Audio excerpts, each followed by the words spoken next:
They spilled across the counter in slow motion.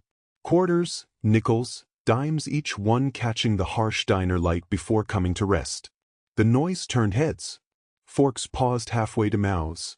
Even the jukebox seemed to stutter and go quiet. Clara Jennings stood behind the counter, pen frozen in her hand, her patience stretched thin from the morning rush. Steam curled from the coffee pot beside her, but her attention was fixed on the man stacking coins in neat little towers like a child with building blocks. He was older, maybe mid-60s, with a gray coat that had seen too many winters. His hands shook just slightly, whether from age or nerves, no one could tell. The fabric bag beside him sagged empty now, its drawstring hanging like a sigh. The diner's fluorescent lights hummed overhead, the only sound until Clara spoke. "You paying for breakfast or trying to buy the place?" Her words sliced through the hush, light enough to sound like a joke but edged just enough to draw blood. A ripple of laughter rose from the nearby booths, hesitant at first, then eager. Someone whispered, "Guess he raided his piggy bank." The man didn't flinch.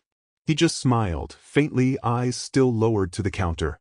"It should be exact," he said softly. "Took me a while to get it right." Clara leaned forward, resting one hand on the counter. The smile she wore was professional on the surface, but her eyes gave her away, tired, irritable, half embarrassed that this stranger was slowing her down. "Well, hope you didn't take too long. I've got customers who still use cards like normal people." More laughter. The teenagers by the window snorted into their pancakes. The man kept counting. 1 quarter rolled off the counter, spinning once before falling to the tiled floor with a lonely ting. He bent to pick it up, and Clara exhaled, shaking her head. "Don't worry about it," she said with a sarcastic sweetness. "We'll just add it to your tab, Mr. Moneybags." Even the cook chuckled from behind the grill. The man straightened slowly. There was a calm in him now, something that made the room go still again. He placed the last coin gently on the pile, slid the stacks toward her, and met her eyes. For the first time, Clara noticed how clear his gaze was, steady, almost unnervingly so. "I don't mind the laughter," he said. "But sometimes, kindness costs less than what you think you're saving." The words weren't loud, but they carried. The room seemed to contract around them. Someone coughed. The laughter died. Clara blinked, unsure what to do with the sudden quiet. She cleared her throat and punched the total into the register, coins rattling like an accusation. "Coffee and eggs," she said briskly. $2.75. "You're all good." He nodded once, picked up his fork and began to eat. Nothing else. No complaint, no anger. Just quiet chewing beneath the buzz of fluorescent lights. But the silence felt wrong now, thick, electric. Clara could feel every eye in the diner flicking between her and the man at the counter, the one she'd just turned into a joke. She tried to brush it off, but the shame stuck, like grease that wouldn't wash off no matter how hard she scrubbed. Outside, the morning light sharpened over Maple Hollow. Cars passed, unaware that inside a small-town diner, a single moment of mockery was about to ripple far beyond its walls. Because that same man, the quiet one who paid in coins, would soon appear on every screen in town by nightfall. And when Clara saw his face on the news that evening, her heart would stop. Even the grill, once spitting with oil and chatter, seemed to lower its voice. Clara tried to focus on the order slips pinned above the counter, but her hands moved without thought, pouring coffee, wiping a clean cup, anything to fill the space where laughter had been a moment ago. Stephen ate slowly, as if every bite were a ritual. He didn't seem angry, only tired in a way that went deeper than the bones. He ate with calm grace, each motion deliberate. Around him, conversations tried to restart but stumbled over guilt. The teenagers in the booth avoided eye contact now, whispering low, pretending to scroll through their phones. At the end of the counter, Mrs. Haverly, a retired schoolteacher who had come every morning for 30 years, set down her spoon and said softly, "Clara, that man paid fair. Let him be." Clara froze, coffee pot hovering midair. "I was just kidding," she muttered. But the words felt smaller than they had sounded a few minutes ago. The cook grunted from behind the grill, flipping an omelet. "Yeah, but maybe not everyone gets the joke," he said. His tone wasn't cruel, just matter of fact. Clara didn't answer. She turned back toward Stephen, but he wasn't looking her way anymore. He'd finished his eggs and folded the napkin neatly beside his plate, aligning it with the fork. The little cloth coin bag rested beside the empty cup, a quiet symbol of something she couldn't quite name. He reached into his coat pocket and pulled out a small photograph creased, weathered at the corners. He looked at it for a moment, smiled faintly, and then tucked it away again. When he rose to leave, he did it slowly, with the quiet composure of a man who had walked through worse storms than embarrassment. "Thank you for the meal," he said, his voice steady. "It was good." Clara swallowed. "You're welcome." It was barely a whisper. He gave a courteous nod to the room, then stepped out into the bright morning light. The bell over the door jingled softly behind him, and the sound lingered long after the door had shut. For a few moments, no one spoke. Then one of the truckers cleared his throat. "Poor guy. Ain't right to treat people that way," he said quietly. Clara set the coffee pot down harder than she meant to. "I said I was kidding," she snapped. But the anger wasn't aimed at them, it was aimed at herself. Her hands trembled slightly as she picked up Stephen's plate. She told herself it didn't matter, that she was just tired, that customers came and went every day and she couldn't care about all of them. But as she dropped the empty plate into the dish bin, she caught sight of something small left beneath the counter lip. A single silver coin, perfectly still, gleaming in the fluorescent light. A quarter. She stared at it, her reflection warped on its surface. Something about the way it lay there, quiet and deliberate, made her chest tighten. The cook called out another order, and Clara forced herself to move, to pretend she hadn't seen it. But she felt it anyway, the coin's presence like an echo that wouldn't fade. By late afternoon, the diner had emptied. The lunch crowd came and went, the sun stretched longer shadows through the blinds, and the hum of the refrigerator filled the silence that followed. Clara stood alone by the counter, untying her apron. The laughter of the morning seemed to belong to another lifetime. She caught her reflection in the chrome of the coffee machine, drawn face, tired eyes, and a mouth that no longer carried a smile. She replayed the moment again and again. The coins. The laughter. The quiet dignity in the man's eyes when he said, "Kindness costs less than what you think you're saving." She sighed and rubbed her temples. Maybe I should have said sorry. Outside, the light dimmed to amber. She looked out through the window, half expecting to see the man again. Stephen, though she didn't yet know his name. But there was only the reflection of the diner's neon sign, flickering Maple Hollow in weary red letters against the glass. That night, when Clara finally got home, the house felt colder than usual. She kicked off her shoes, microwaved leftovers, and turned on the television out of habit. The local station was running its usual evening bulletin: traffic, weather, nothing of consequence, until the anchor's tone shifted. And in national news, we continue our coverage of Major Stephen Cole, a retired serviceman and humanitarian recently honored for his anonymous work supporting local shelters and veterans programs. Clara froze. On the screen was the same man from the diner. The same gray coat. The same calm eyes. Only now, the lower third of the news graphic read, "Retired Major Stephen Cole, honored for quiet acts of service." The anchor continued, "Major Cole, who insists on remaining out of the spotlight, was spotted in several small towns this month personally visiting shelters he's funded under an alias. Residents describe him as humble, polite, and someone who gives without ever asking for recognition." Clara's fork slipped from her hand and clattered against the plate. Her heart hammered in her chest as images flashed across the screen: Stephen shaking hands with volunteers, standing before a rebuilt shelter, smiling beside families whose lives he'd quietly saved. The same hands that had counted out coins that morning had built homes, paid hospital bills, changed lives. Clara sank onto the couch, the sound of the reporter's voice fading into a dull hum. Her face burned with shame.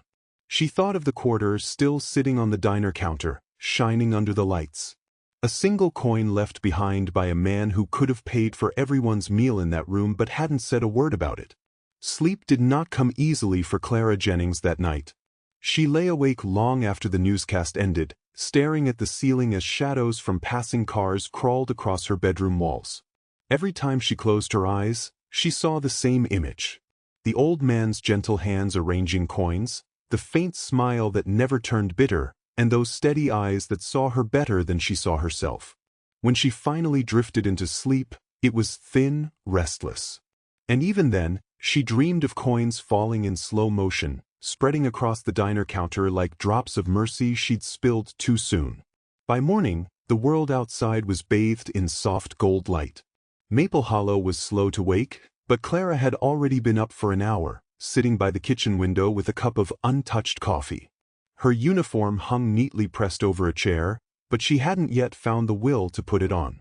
She reached into her purse and pulled out the coin she'd pocketed the day before, the one Stephen had left behind. A quarter. Harmless, ordinary. But to her, it felt heavier than any dollar bill. She turned it over between her fingers, tracing the edge. On one side, the eagle gleamed, on the other, Washington's face seemed to stare back in quiet judgment. She closed her hand around it and whispered, "Why'd you leave it, old man?" Maybe it was an accident, she told herself. Maybe he just didn't see it. But deep down, she knew better. That coin wasn't forgotten. It was left there on purpose. The diner felt different that day.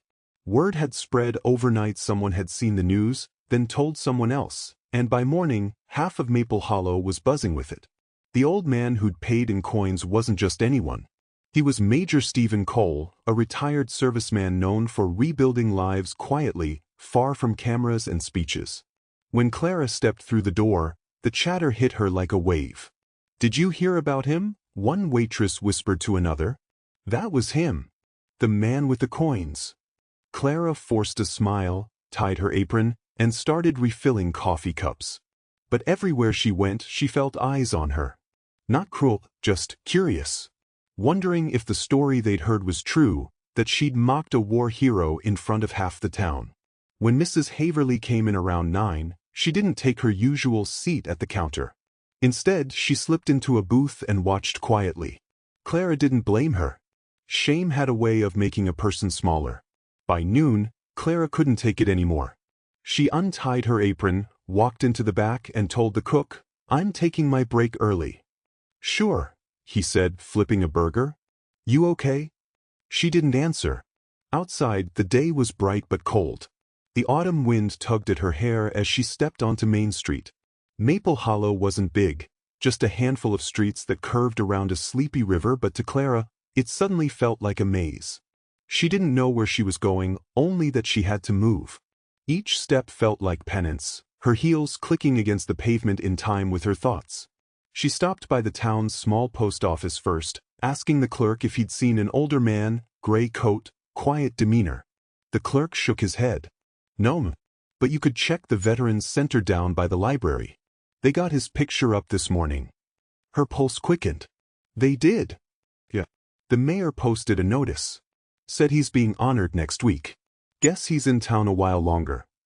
Clara thanked him and hurried down the street, the quarter clenched tightly in her pocket. The Veterans Center sat at the edge of town, a red brick building with white columns and a flag that never stopped moving in the wind. Inside, the air smelled faintly of old paper and lemon polish. A few men sat at a table near the window playing cards. A receptionist looked up as Clara entered. "Can I help you, ma'am?" Clara hesitated.